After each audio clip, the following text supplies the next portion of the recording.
صباح الخير والسعادة عليكم، يا رب تكونوا بخير. النهاردة معايا طبق حلو قوي، سلطة جميلة جدا كلنا بنحبها جدا ومحدش بيستغنى عنها لما بنحب نغير عن السلطة الخضراء أو سلطة الطحين. هي أنواع السلطات طبعا كتير، بس المطبخ المصري مشهور قوي بالسلطة دي. النهاردة هعملها بطريقة مختلفة وهقول لكم ليه مختلفة، بس بصراحة الطريقة دي جميلة وانا حبيتها لان فيها اضافات كتير هنضيفها حلوة قوي وبطريقة كمان سهلة وبسيطة خالص. يعني الطبق ده كفيل انه يخليكي تاكلي لوحده كده. هنا معايا حبتين بتنجان، وضروري نلاقيها خفيفة علشان ما تكونش فيها بذر. دي واحدة طلعت فيها بذر واحدة لا. هنا هقشره وهقطعه كده اي قطع انتي بتفضليها وسهل عليكي، شرايح مكعبات يعني مش هتفرق.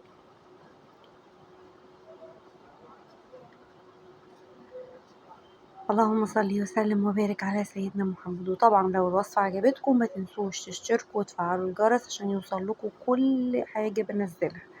الناس اللي بتتفرج ما بتشتركش، مش عارفة هل يا ترى هي بتتعب لما بتشترك، مع ان الاشتراك سهل. ولو الوصفات عجبتكم قولوا، وحتى كمان لو ما عجبتكوش قولوا.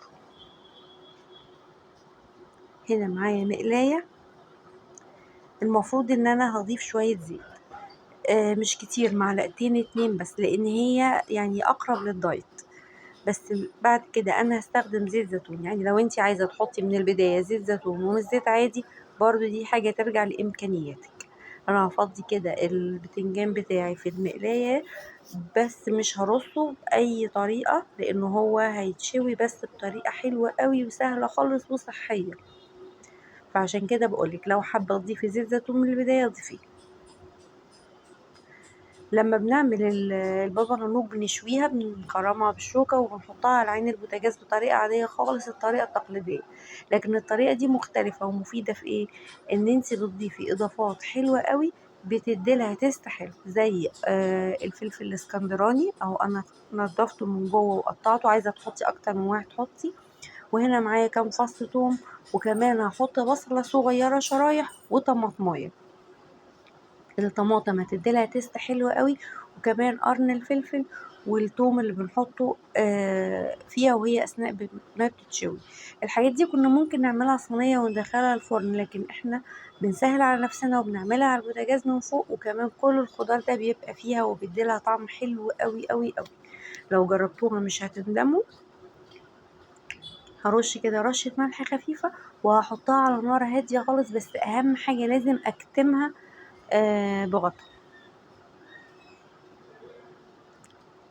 اللهم صل وسلم وبارك على سيدنا محمد.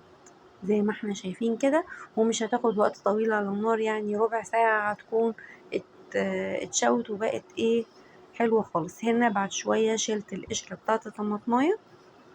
عايزة تحطي اكتر من طماطماية حطي. البصلة اثناء التجهيز انتوا ما شفتوهاش، لكن هي على الوش بصلة متوسطة. وكان البتنجان خلاص قرب يدخل على السوا. انا حبيت بس اوريهولكم من تحت شوية صغيرة وكان خلاص كل حاجة استوت او اتشوت، الفلفل والبتنجان والثوم والبصل، وكانت ريحته هايلة جدا جدا جدا. عايزة بقى تعمليه بهراسة، تعمليه بالشوكة، تضربيه بالهاند بليدر، تسيبيه كده بالشوكة ويبقى قطع برضو هيبقى حلو قوي وطعمه وشكله كمان لطيف. لو الناس اللي بتعمل دايت بتحب البابا غنوج هتعمله بالطريقة دي، لانك ممكن تاخدي شوية مع قطعة البروتين بتاعتك، مع حبة بطاطس، يعني زي ما تحبي. الأكلة دي جميلة خالص. والناس اللي ما بتعملش دايت رغيف عيش وهتبقى مبسوطة جدا جدا من الأكلة دي. حقيقي كفيلة ان هي تخليكي تشبعي وتفتح نفسك قوي قوي من غير ما تزود وزنك ولا اي حاجة. اللهم صل وسلم وبارك على سيدنا محمد. وطبعا زيت الزيتون اللي انا هضيفه ده صحي مش متعب خالص، وتقدري زي ما بقولك تستغني عن الزيت العادي اللي اتحط في البداية. طماطمايه تديلها تيست وطعم حلو قوي. انا حبيت اني اضربها شوية بالهاند بليدر عشان تنعم اكتر، لكن لو سبتيها على حالها ده هتبقى برضو لطيفة قوي.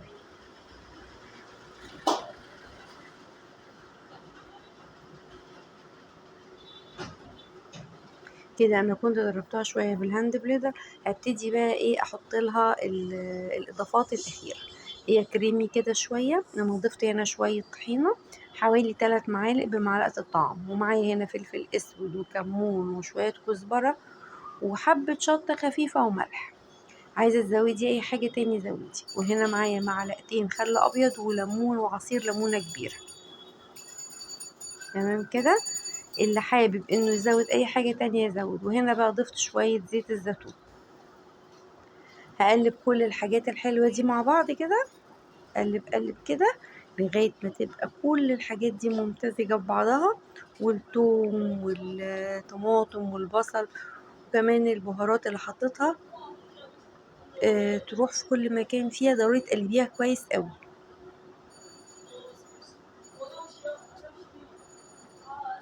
الطريقة دي أحلى كتير لما من ما كنا بنشوي البتنجان لوحده وبعدين ندق توم ونضيف الإضافات الأخيرة عليها. لا، البصل والطماطم ادت لها طعم حلو قوي. هتفضيها بقى كده عشان تقدميها بالطريقة اللي انتي تحبيها، وتزيني طبعا بالطريقة اللي انتي تفضليها. المهم ان الطعم بتاعها كان هايل قوي.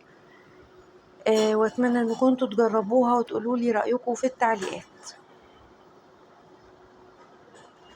هنا انا زينتها بشوية خضرة.